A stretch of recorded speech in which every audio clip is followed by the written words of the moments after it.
I wasn't much of an athlete when I was a kid. I tried a lot of different sports and, I was okay, not great. For 2 years in high school, I tried playing squash, and I had this squash coach named Tony. Tony was Australian, and he was a really good squash player. He would run me around the court for an hour, and I would be sweating profusely after about 10 minutes, and he never broke a sweat the entire hour. I think Tony was a good coach, because I got better as I had my 2 years with him. But I quit after 2 years. And the reason I quit is because my primary memory of Tony is of him standing in the front of the court, yelling at me as he was running me around the court, saying things like, "You're not listening. Do you hear me? You're doing it wrong. Are you listening to me? That's not right. Christopher, are you listening?" I mean, over and over and over and over again. I felt so awful. I was trying to listen, but I was exhausted. I couldn't get my racket up, it's like, lift it higher. My arm hurts. I think about Tony as a priest a fair amount, because I think for some of us, some of you, some of the world, our experiences of church end up feeling a little bit like the experiences of my squash practices, where the message that we hear again and again is, "You're not doing it right. Are you listening? Are you hearing what's in the, are you?" Sometimes it feels like, whether it's clergy or whether it's Jesus in the gospel or whether it's some part of the Bible, the message again and again is that you're not good enough. I couldn't reject that message more. I couldn't possibly think that there would be a less productive way of bringing people into life with God in a more full way than to make them feel bad about their efforts, to make them feel like they weren't trying enough, they weren't doing enough. If you hear today's gospel passage from the Sermon on the Mount, this part of these 3 chapters of Matthew's gospel where Jesus is kind of giving his disciples, Christianity 101 or Life with Jesus 101. That's really what the Sermon on the Mount is. It's an introduction to what it means to live a life with God. If you hear these passages that we read today from Jesus' own words, and what you're hearing is, you're not good enough, or you're doing it wrong, or you're not trying hard enough, that's not what Jesus is trying to say to you today. That's not what God is really ever trying to say to us. God isn't ever trying to make us feel bad because our efforts aren't working out. And I think sometimes we stop there and we tune out, just like I did with squash. I just quit. And I'm an okay squash player now. I play recreationally. But I'm not excellent because I quit.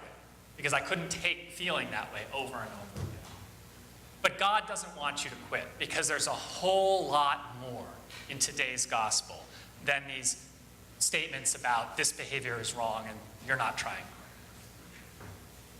I think the message of today's gospel story is a message that most good coaches offer to us when we play sports, which is we need to up our game. We need to develop our skills. We need to work harder. The format for Jesus' teaching in today's gospel is that he's reviewing the 10 commandments. Thou shalt not murder, thou shalt not commit adultery, thou shalt not bear false witness. We know these 10 commandments from the Old Testament. They're the commandments that Moses received from God on Mount Sinai and then offered to the people of God as a guide for their living. And Jesus is saying to his friends, to his followers, to this first group of people attracted, that it's not just about following the letter of the law. It's about cultivating hearts that want to be more loving, that want to be more reconciled to God and to each other. And that's the task of being a faithful person, right? It's a lifelong task of growth. That reading that Betsy read from the first letter of Paul to the Corinthians today, about how God provides the growth. That's really what faith and religion is all about God providing growth for us in our hearts throughout our whole lives. In today's gospel, there's just a couple of particular avenues of growth that I think really speak to me right now in terms of where I am in my life, maybe where we are as a community and as a nation, in which we're being called to grow, to up our game a little bit, to develop some new skills. And the two that I really want to highlight from the gospel today involve the first part of the story, where Jesus says, if it's not just enough not to kill your brother or sister, you actually have to live a life in which you are reconciled with your sisters and brothers. We live in a time when reconciliation with people who are different from us seems elusive. I don't know about you, but wherever you fall in terms of your political life and your leanings about how we should be together as a country, it's kind of ugly right now. It's really ugly out there. And there isn't a lot of listening going on. There is certainly not a lot of desire for reconciliation. There's a lot of fear. There's a lot of anxiety. There's a lot of spite. There's a lot of ugliness. When we get into these situations, Jesus is inviting us to up our game a little bit, to approach each other not from a standpoint of trying to convince the other person that we are right and they are wrong, but coming to be reconciled with others. That doesn't mean changing minds so that we're all in agreement on everything. It means learning how to respect each other even when we disagree. It means being willing to share what we think about life, and then realizing that we don't necessarily have the ultimate answers all the time. Approaching conversations from a standpoint of vulnerability, a standpoint of wanting to understand why there's difference, and frankly, of being willing to live with a little bit of discomfort in those relationships for a while. That's part of being reconciled to our neighbors. It's harder. When I talk with people about their frustrations in the current political moment, I often say, well, I'm curious, who do you know who thinks differently than you? And how deep is your relationship with them? And the conversation usually gets kind of quiet. Okay, that's a sign. That's a growing edge. How can you form those relationships? Who in your life are you possibly in a place who thinks different than you? Are you possibly in a place where you could go a little deeper? Maybe not all at once, but over time. Do you want to do that? Are you willing? Because that's where Jesus is inviting you. And then the second invitation to growth that I hear in today's gospel comes at the end, when Jesus is talking about this thing about swearing oaths, which is kind of hard to understand. I think what this means is that Jesus is saying, don't make these grandiose statements about, I swear on my mother's grave that I'm never gonna, whatever, X, Y, and Z. That's how people used to use oaths back in the first century, as a way of elevating their speech, as a way of being more bombastic in their rhetoric. Jesus is inviting us not to be bombastic in our rhetoric, but to let our yes be yes and our no be no. To live lives of thoughtfulness, of intentionality, and of humility, where we say what we're going to do and we do it, and we say what we're not going to do and we don't do it as best we can. The inflamed rhetoric of our contemporary moment is not always helpful and conducive to living lives grounded in Christ, or living lives that are respectful of all people with whom we share our community. This is not to say we shouldn't believe things strongly. We should.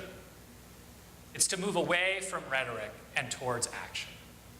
And the actions that Jesus is inviting us into are relational, are challenging, and are meant to create bridges where currently there are walls. This is the message that Christ has for us today. This is the good news of this day. And like my squash lesson, it's hard news. It's going to hurt a little bit. You're going to be a little sore when you exercise these muscles. But these are the muscles that God has given you. They're the muscles that God has given each one of us so that we can love each other more truthfully, that we can be in relationship with each other across differences that we didn't think we could bridge, so that we can listen just as much as we talk. We can come to each conversation with something to offer and with something to learn. That's how we honor God. That's how we keep the commandments. That's how we follow Christ. So I invite you in this moment just to think for yourself about one way that you can respond to one of these invitations that Jesus is offering to you. To maybe up your game a little bit in how you're approaching our present moment, how you are thinking about those who don't agree with you, how you are seeking to learn more about yourself, about who you are as a spiritual person, and about those around you, your neighbors, maybe your family members or coworkers, those with whom you share space. How can you up your game and commit a little bit to living more into the way that Jesus is inviting us, a way that isn't always the way that the world invites us to respond?